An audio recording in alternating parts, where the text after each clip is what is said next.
is the actress who played, what was the character in the movie? Ann Lewis in the movie. You know her from all that string of great Brian De Palma movies like Dress to Kill, Carrie, Blowout. She's done other things like Strange Invaders, The Philadelphia Experiment. Let's give it up for the lovely Nancy Allen.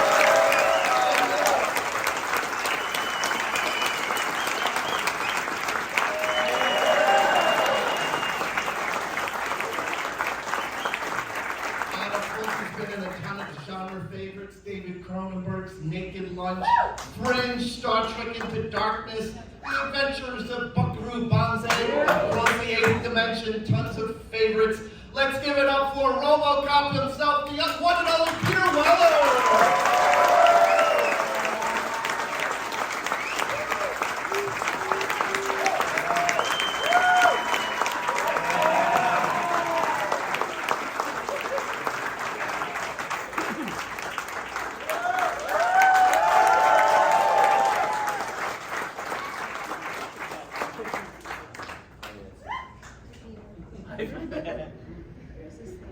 Does this work? Yep. Hello, Turn it on. Welcome, guys.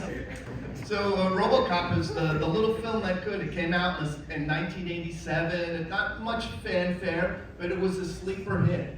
It took everybody by surprise. But the production was a little troubled at first. You know, it took a while to find a director. Went to studio after studio. What do you think it was? It took a while for people to get it.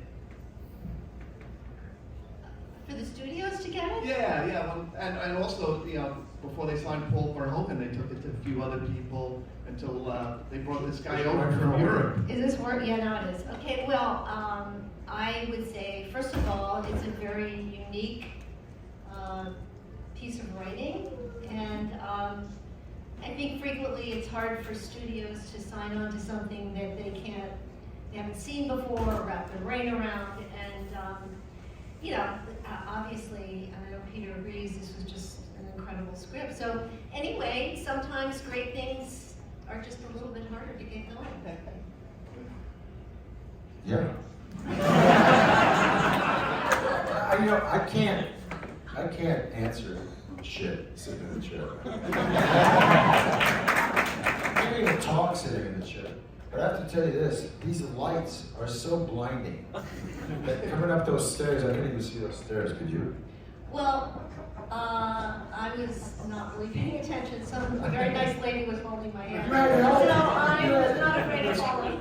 But you're elegant. I just gotta stand up here because I'm sitting down, I think I'm like in a classroom or something. Yeah, I agree with Nancy. Look, they didn't know what to do with the film. It was a good film. Orion liked it. They passed it to the coterie of American directors who would be the guys that they thought would do it. And I got a call from my dear friend and my one and only agent for a very long time in Casita. Said there's a guy who's doing this robot movie, and there's no script. He doesn't want you to read the script, but you want to go meet him. And I went, sure. We said, we don't really get it. You know, even my agent didn't really get it. You know? Well, I mean, I got it once I read the script. I did When too. saw the title, it's like RoboCop. Wait a minute, they're changing this title before I read this thing. That's what I thought. You know, I thought this has got to be a bubblegum flick or something. But then they said Paul Verhoeven. Now I know I'd gone through those other, bunch of directors before Verhoeven. Now I was a Verhoeven fan. I had seen, Fourth Man all the way back to Sputter, Soldier of Orange. I'd seen them all. And Verhoeven's theme, the second I sat down, I said, I admire your films no matter where this meeting goes or not, because he makes these personal stories about self-discovery with this big operatic backdrop, either motorcycle racing or World War II or Christianity or whatever. And I knew that he had studied myth, so I really liked his directing. I just loved his movies. So, I knew it was going to be something special. I just knew it was going to be something special with him. Well, I loved him. I was a fan too, and I was talking to our fabulous Bart Nixon from the Provo team. Where's Bart? Where's Bart? Stand up, Bart. Yeah, we have a few.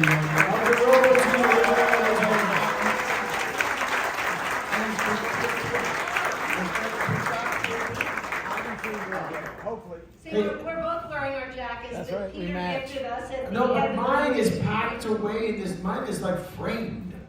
Mine is kept in mothballs pretty much until I take it out. It's the first time I've worn it publicly. But we were talking about this yesterday, and who knew, was this going to be a great movie? Nobody knew, but I tell you, when we got there and before we started filming, we got to see the first day's dailies. Well, it was before I started. It's when you were taken to the ER. Right. So that scene, I saw that and I went, okay.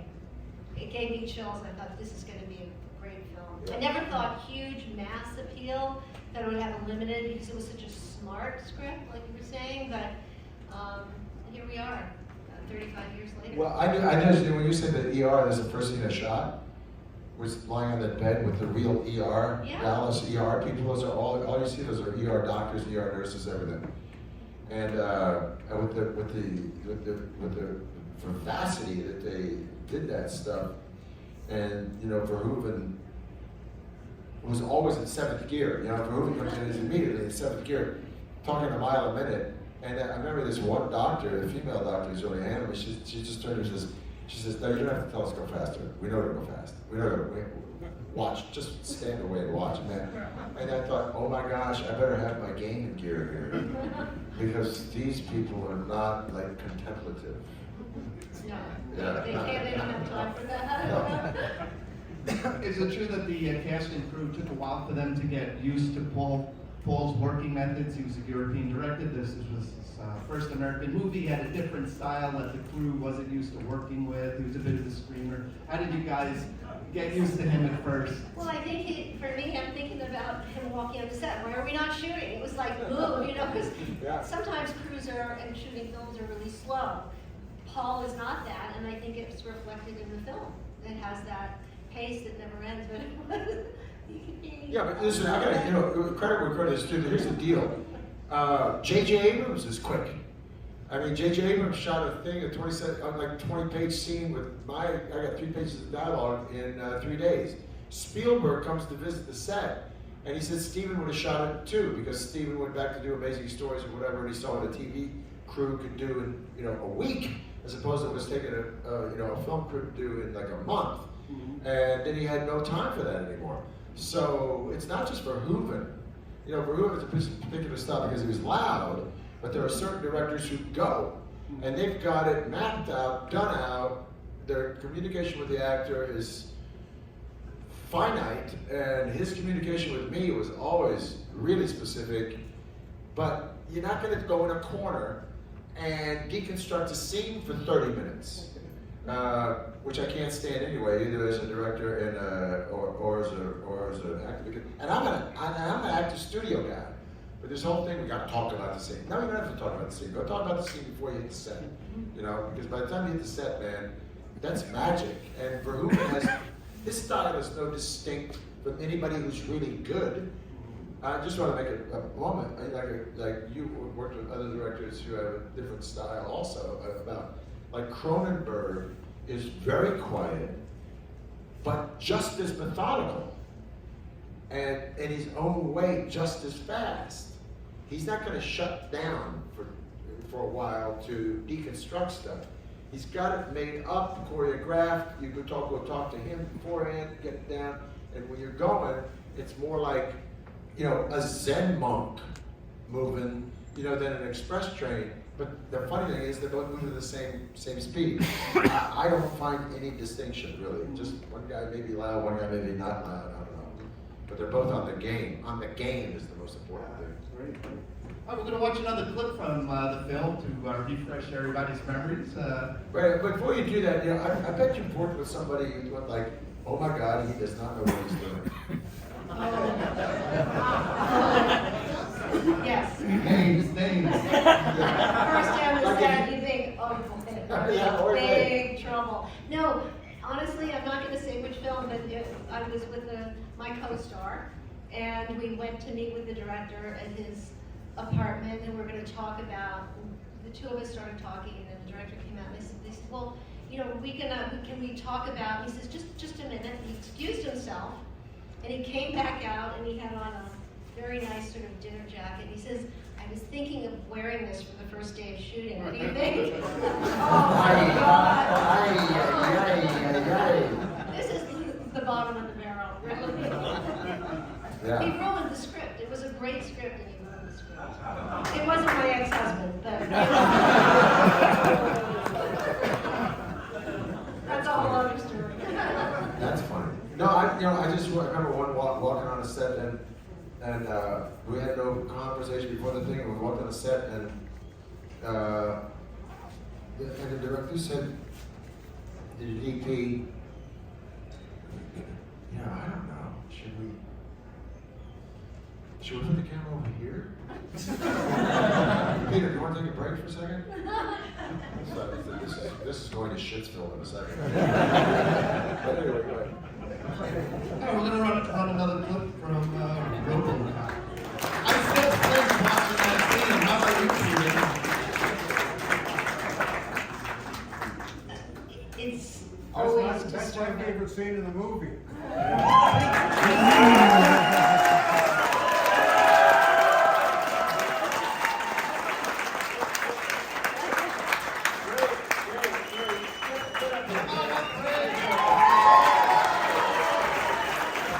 Let's give it up for Ray Wise!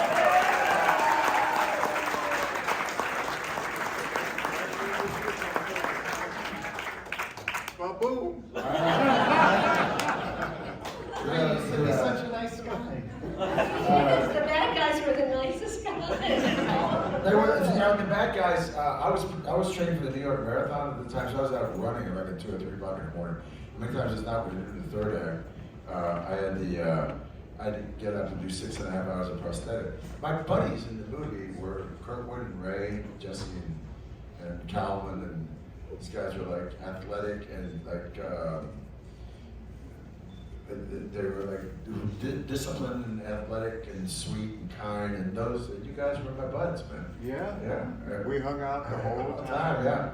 And it was like, wow, what are those guys like? I said, those are the 4 nicest guys in Paul, 4 nicest guys ever, and they were sort of my offset gamekeepers and Yeah, difference. we kept him motivated. Kept his head in the game.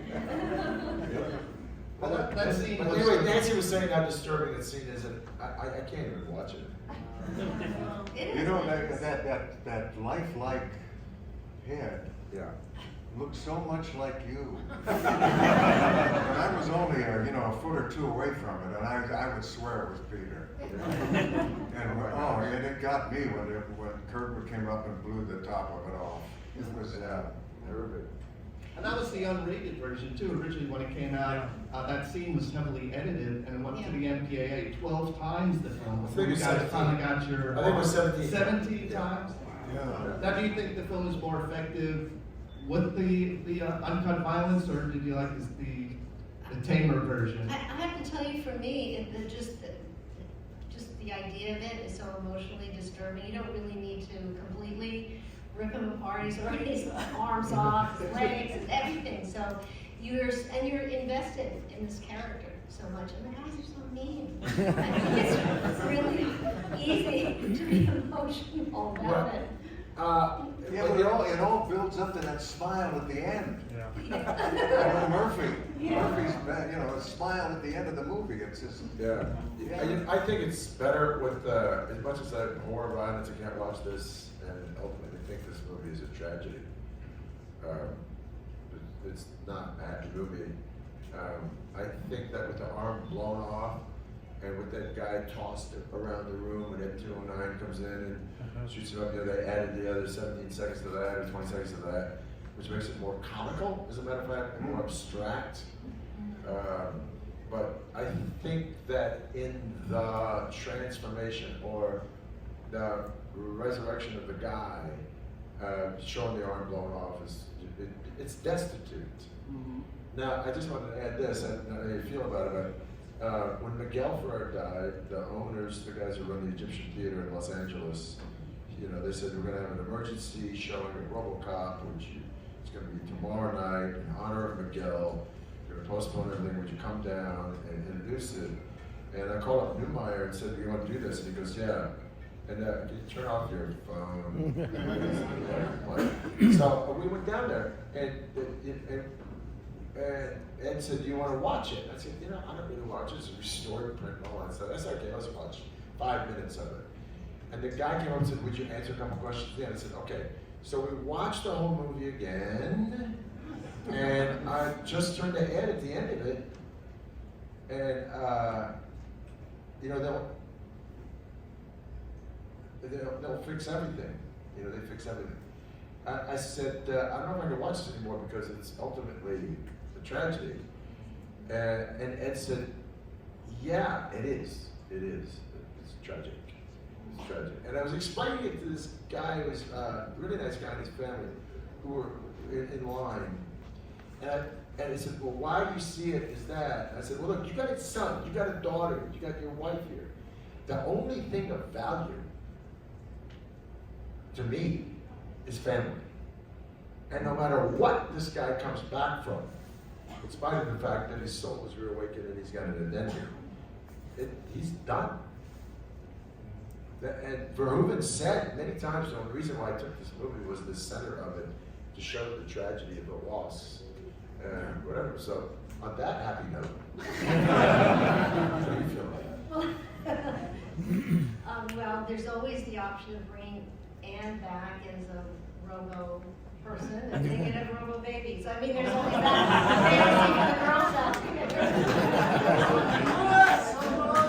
Way to go, Louis! Yeah. She's the one that got me. Yeah. That's right. Yeah, blew me up. That's right. That's right. Nancy killed Ray. And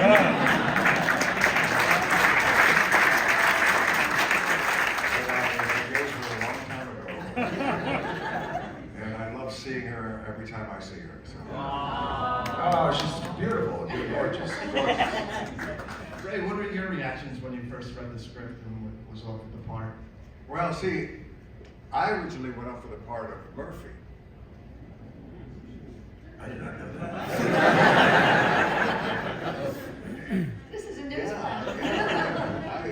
I went in to meet Paul thinking I was going to, read for Murphy. Right. But he already had you in mind for Murphy. I don't know. I met the guy 5 times. Yeah. And he never had me audition. He just said, let's meet again. I thought, how long is this going to go on? Yeah. Well, I think this is after the 5th time he met you. And I came in and I'm going to, and then he sort of looked at me and he said, well, anyway, I suppose you could be a bad guy.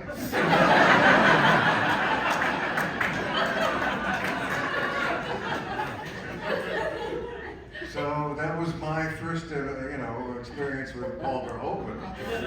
And he wanted me to be a bad guy, and at the same time, I was offered this Broadway show of A Pit and the Pendulum. Right. I'm glad I didn't do it because it closed after one night. But I did RoboCop instead, and they did pay me a livable wage. So I've never regretted the decision of doing RoboCop.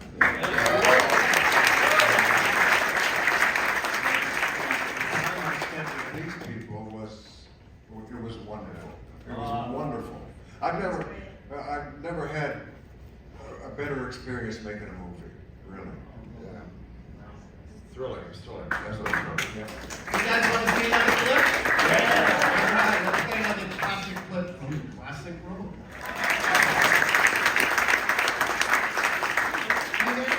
One of the reasons why you took the role is because your father was a police officer and you wanted to pay tribute to him? Sure. Yeah, my dad was a New York City cop for 30 years, and retired lieutenant, and I'm really proud of him. And it was great having a cop as a father until we got to the 60s. It was like, oh, those pigs. Wait a minute. Maybe my father's not a cop. But no, I really had a lot of respect for him, and he taught me to be really respectful of guns. Nobody touched them. He had 2 of them.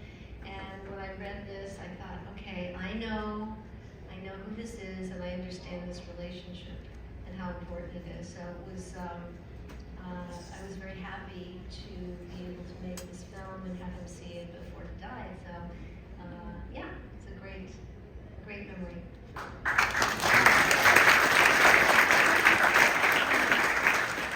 Peter, we have to discuss the suit. No RoboCop panel couldn't ignore it. There was challenges in the beginning of putting on Rob Bottin's amazing costume. Could you talk about that, the learning curve working in the costume and suiting up? I'd rather not talk about it. It's been talked about to death, and all that was to Rob and Monica Keene. It's like there was a documentary coming out and so forth. It was Rob kicked ass with it. We were deep into the shooting when the suit came. There were internal hinges of it. They flew Moni Akin, who taught me all the movement. And I knew mime and dance, so what he basically designed. And we had to readjust movement for the suit, which we did over a weekend, and it all turned out great. So, but there's, I agree with Ray. There's every film has got its like disappointment and its difficulties and whatever. Correct? This thing is a win. This thing is not only a win for the hurdles that we all had to jump and by the way, on Ray's note, I met Verhoeven and he still wasn't hiring me. And I met him again in LA for the second time and he still wasn't hiring me. And finally, my dear friend and agent forever, Rick Nacita, said, hey, would you let's go meet Dino De Laurentiis, the great Dino De Laurentiis, unbelievable. I did work for him. Yeah, Dino's like a small guy, first guy to sell to foreign territories and collect his money. Yeah. And I said, well, what about Verhoeven? He said, we haven't heard from Verhoeven. We don't know if we're ever going to hear from Verhoeven. But Dino wants to meet you about the remake of King Kong. So I go, well, let's go meet Dino. I mean, a gig is a gig, man. We all know a gig is a gig. And I walk in his office, and Dino, who later on became a friend, jumps out from his desk. God, what energy, man. He's got a shirt on that says, life is too short not to be Italian. That's his shirt. Yeah. And he goes, Peter Weller, how much money you want not to do this fucking robot movie?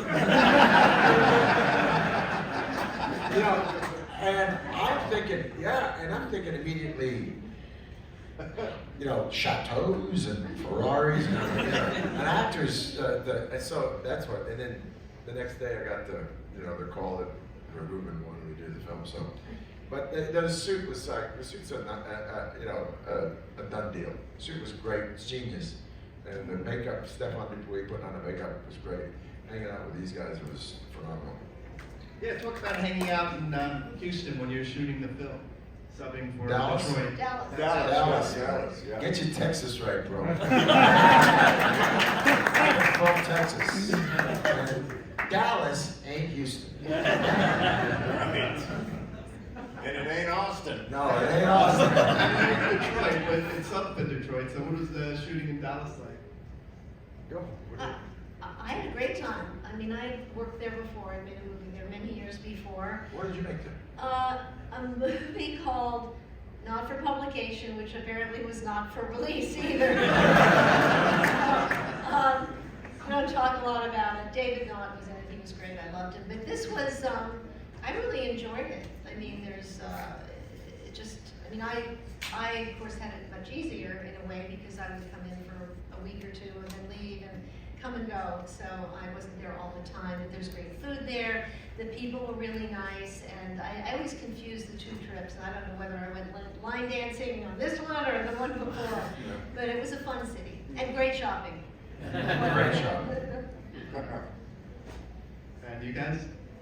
I loved it. I'm from Texas. Shooting in Texas. My father was a federal judge there, and What town in Texas? I was raised in San Antonio. My father was a federal judge out of Fifth Circuit in Dallas. We lived in Fort Worth.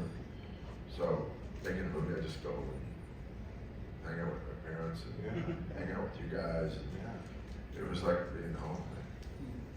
And also, the interesting thing, I know I picked it because Fort Worth was the very first city, thanks to the Bass brothers and very progressive people, who lit the outline of their skyline at night. Fort Worth was the very first city to ever do that. And then Dallas took over with its Zales building and its Hyatt and weird ball things that it looked like a futuristic city. Yeah. And you could shoot that skyline. You gotta say, I don't know if Phil Tippett is here. Is he here? Is he here? He was here He earlier. was here yesterday. He's here today, I just saw We him. saw him. Anyway, guys, if you don't know who Phil Tippett is, he's the genius of stop motion animation and digital. He's a guy. He's a guy. You're watching a Marvel movies or anything that you like without Phil Tippett. He is indeed the dude, and he did all of that stuff for us in stop motion animation for a digital age.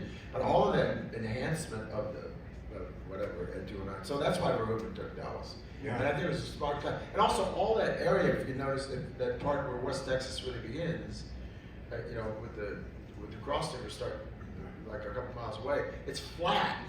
And then you see that supersonic city rise out of it. So that's sure why I took that skyline. I think maybe this is going to be a bad flashback for you, Peter, but it was so hot when we were there. So hot. Peter was dying. It was one of the hottest summers that had. Literally losing weight, sitting in the costume. He was sweet. I mean, because once I got in the suit on, I just like too many people talking. And Bart, as you well know, you know, Bart kind of protected me with Todd Trotter, you know, so that like, you know, you get people would say, hey, you know, yell at you like, hey, is that shit made out of titanium, you know? So these guys like, but Nancy, bless her heart, would say, you okay? You okay? And I was not okay. It was like 125 degrees in that thing, man. They bring a big air conditioning hose, they take the helmet off and they try to put it down. Yeah. They put the real industrial air conditioning hose in vents. Remember those parts? They don't the vent on me.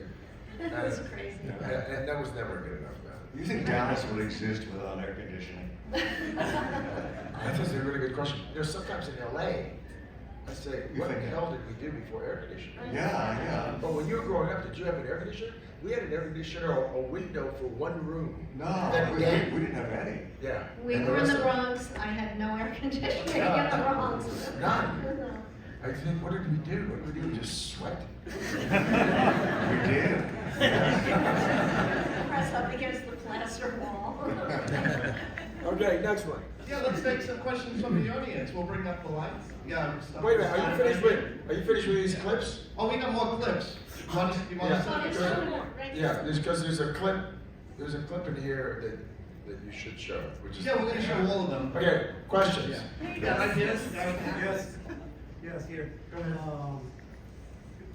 Being this movie, one of the first movies that have like real diversity in terms of Miguel Ferrer was Puerto Rican descent, me, Leon, and it was like an Academy Award nominee and winner, right? That the work you did as the RoboCop, the movement, how do you work it out?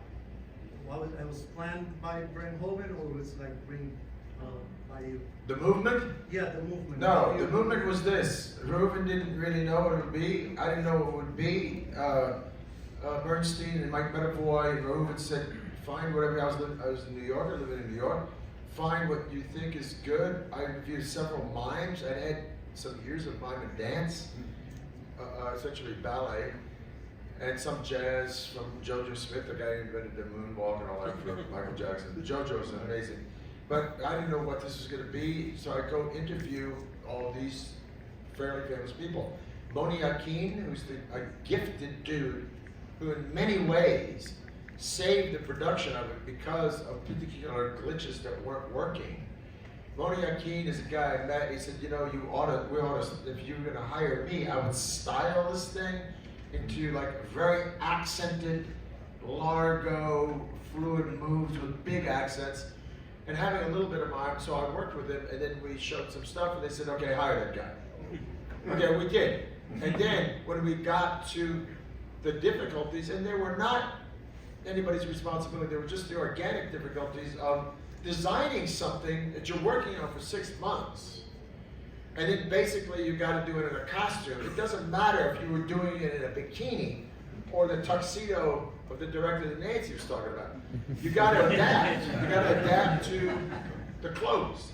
And Moni was flown in, and we adapted it.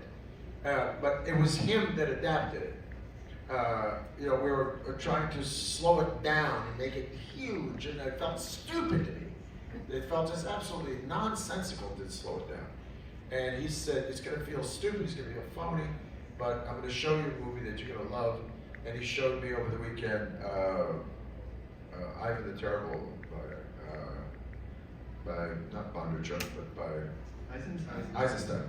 And Nikolai Cherkasov, like the first thing you see, he looks like Bela Lugosi in drag with like overacting. You go, he does this, he goes.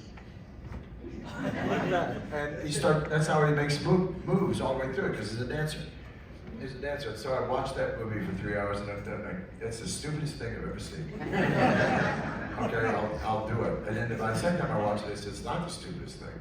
And then, but everything you feel for a second is stupid. Well, men are stupid anyways. The scene in the house, the emotion that you could. Well, let him show the scene in the house if he's got the scene in the house. I don't know. No, we have another clip. We don't have that house scene, but let's show another clip though. That great masturbable scene from the movie. You don't have the scene in the house. That's the pivotal. That's the thing that Verhoeven. Let's do it here. Okay.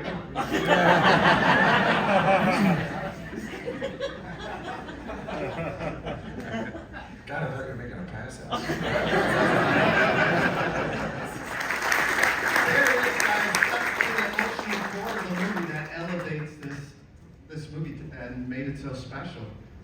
Did you recognize that immediately when you read it? You know that one line, I can feel him, but I can't remember him. I can feel it, but I can't remember. That's it, yeah, good family, yeah. So beautiful. The one that gets me is your line. That makes me weepy. Oh God. Yeah, I mean that the makeup in that was extraordinary. I think it took, I think you were there at 3 in the morning getting this done, maybe 6 hours, and that was the first time I really got to see it, and it really was, it was stunning in every way, and of course Peter's eyes coming through was very emotional. It was I love that scene, and as someone mentioned, the scene where you go home. Yeah, those are just so. Yeah. That touches into the history of his soul, really, which you can't take away. Right. That's what Nancy points out is really powerful because, at one point the script was a thing, I can't remember exactly what the order was, but Nancy says, when you used to come to me and say, Murphy, it's you, it's you, isn't it? Paul McCrane, after we fight at the gas station, it says that I know you. We were wondering why the waking up wasn't, after that. And Verhoeven, like I say, he's got a degree. He's got degrees in mythology. I mean, he studied mythology all back to Egypt. And don't take any pictures or videos. We're going to have to pay us with the green light, Mr. Person. Guys, stop. Stop. It's rude. Unless you're paying us. So, but anyway, Verhoeven said, no, Peter, I remember sitting in the street, says, no, can't act like that. Look, here's how it goes. They've taken everything from you physically, but in a physical universe, people can take all of it, but you can't, I think the soul, like Nancy just said, the soul wakes up on its own. It goes all the way back to Sanskrit, it's pre-Buddhist. The soul is cosmic, given, God-given, infinity given, whatever. That's the one thing that can. And then it's born out in the physical universe, with Lewis saying it's like that. I'm thinking, what the hell is he talking about? And now you see the film, and in a little bit more maturity about spiritual life and whether one holds it or not. I get it, and that's the power of it. That's the power of it. It's a dignified, it's dignity, yeah. How about some more questions? This one over here. Okay. There, Yeah, right here. Go ahead. Yes. Oh, okay. First of all, I just want to say thank you guys so much for doing this sketch. You're all free. We're very thankful. Peter, I used to lie in the first grade and tell my classmates that you're my dad, so I just want to get that out of the way. The second thing I want to say, Neil Blomkamp was once attached to direct RoboCop Returns, and he name dropped you at some capacity with the advancements of technology today. I wouldn't expect you to put on the suit, but would you or Nancy be open to coming back for a legacy sequel, maybe Robo Babies? Did everybody get a question? Would they come back for another RoboCop movie, even if it was like a legacy cameo? Neil Blomkamp approached me for several years about it, then he pulled out of the thing, and so I don't know where that is, and I don't really care. I don't pay attention to these things unless they're visibly in front of me. As a matter of fact, I don't ever believe that I ever really did a movie until some 5-year-old kid comes up to me and asks me to autograph the DVD, and I'm like, oh my God, I actually made that thing. So I do not ever set my coins into the development future, ever. Awesome. Yeah, this guy right in the front. Oh, You? hi. Go ahead. Hi, Ray, Nancy, Dr. Weller. Be real quick, as fast as I can. It was summer of 1987, and there was only one movie on my mind, Predator, with Arnold Schwarzenegger. You'll see where I'm going with this in a minute. I read about this film. Everybody remembers Star August Fangoria magazine. I read about Predator, and when I got to see Predator, it did not disappoint on any level. And I was like, damn, this is the best movie summer of '87. Little did I know. About 4 weeks later, here comes the southpaw, the left hook I didn't see coming, RoboCop. Oh my God, I was like, wow. I mean, this movie blew me away. I mean, when it was over, my uncle had to get a crowbar to pry my hands off the theater seat, so I wanted to sit and watch it again. So I just want to say thank you for that experience. You know, I listen to people today talk about The Dark Knight, and nothing against Christopher Nolan. They say it's the best adult superhero movie ever. I'm like, wait a minute, RoboCop did all this before. Everything that you see in The Dark Knight was done in RoboCop and done magnificently. So thank you.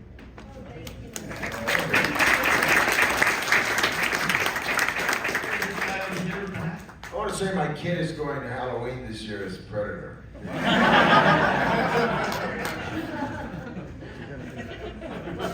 ahead.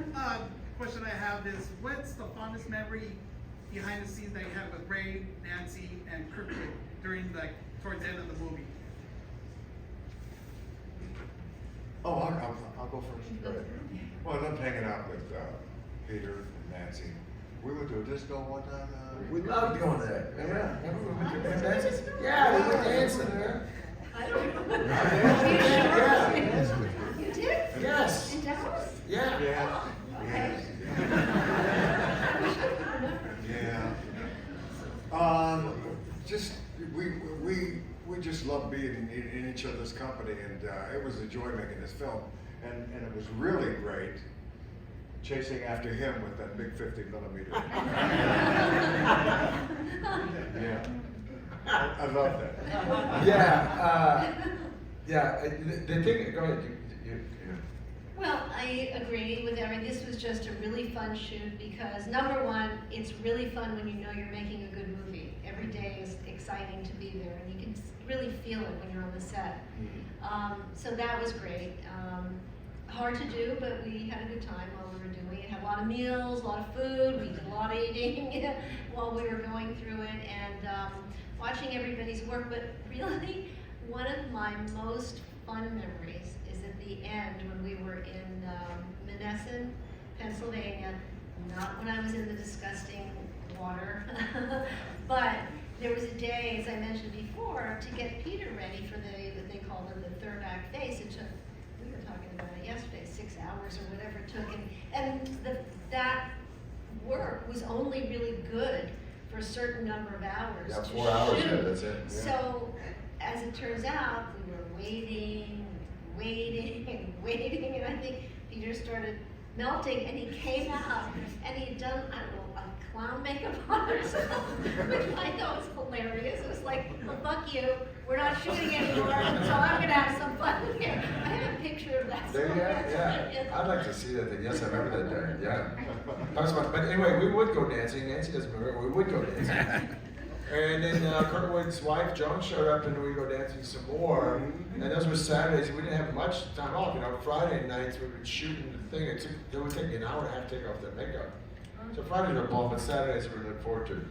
One thing I do remember clearly, because I came away through college as a Teamster, local 746 out of Dallas, Texas. And I loaded trucks for Roadway, and I drove forklifts for Roadway, and that's one of the longest docks. This is when Jimmy Hoffa was alive. You're a Teamster, man. You behaved. So, and that's still my local. And so there I was making a movie with my local. And so they had a Monday night football game, the Teamsters did. And they included me. So the Teamster captain said, if you're a member of our local, you want to join. Okay, so I won like about 5 times in a row. So I was up to about $6,000 or $7,000 on this marking. You know, I just lucked out with the boxes. Then I wasn't asked for a while. And so I went to my driver, my Winnebago driver, Mark. I said, Mark, why am I not asked anymore? Is it because I won so much? He goes, you don't want to say it, but you know, even though you remember the local John captain, yeah, he's a little bit PO'd, but you have not lost. He kind of said, you know, he's really the actor in the show, he's not one of the drivers, and so they kind of, it's not me, I don't tell him I said so. The last Monday Night Football, this is all Monday night, last Monday Night Football game at Pennsylvania, through getting in the van to go back to the hotel with this stupid TV set, remember in the basement of that jive-ass hotel. I hear John say to Paul McCrane, and just remember to pay me the $50. And I'd say to Paul, what's that about? He says, John let me in on the Monday Night Football. It's the last game of the season. I jump out of that effing van. I yell at him. I said, I am the Teamster. You cut me out because I was winning, and now you're letting Paul McCrane, he's an actor, join. He says, okay, you guys split up the box. So McCrane and I split up the box. And by gosh, in the last quarter, we got a 0-0. Right? Following this? And it's 7-3 Miami Jets. It's 90 seconds left. And John stands up and says, thank God Weller's not winning anything. And the Jets score a field goal, 0, and Dan Marino throws for a touchdown, missed the extra point, 0-0. McCrane and I split about $4,000.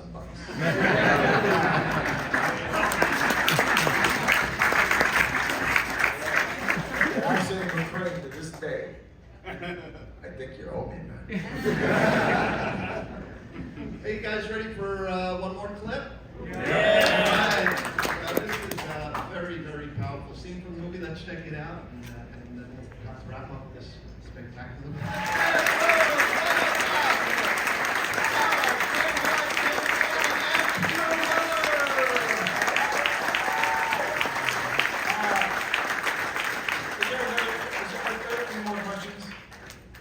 Take one more here. And Sure. Because I want to close with Nancy Allen's favorite line. I'm going to give you mine. I'm going to ask Ray's, but Nancy Allen's favorite line in the film.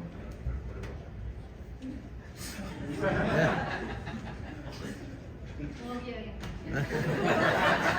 Really, I'm getting old. Okay, hey, one more question. Yeah. Hey, go ahead.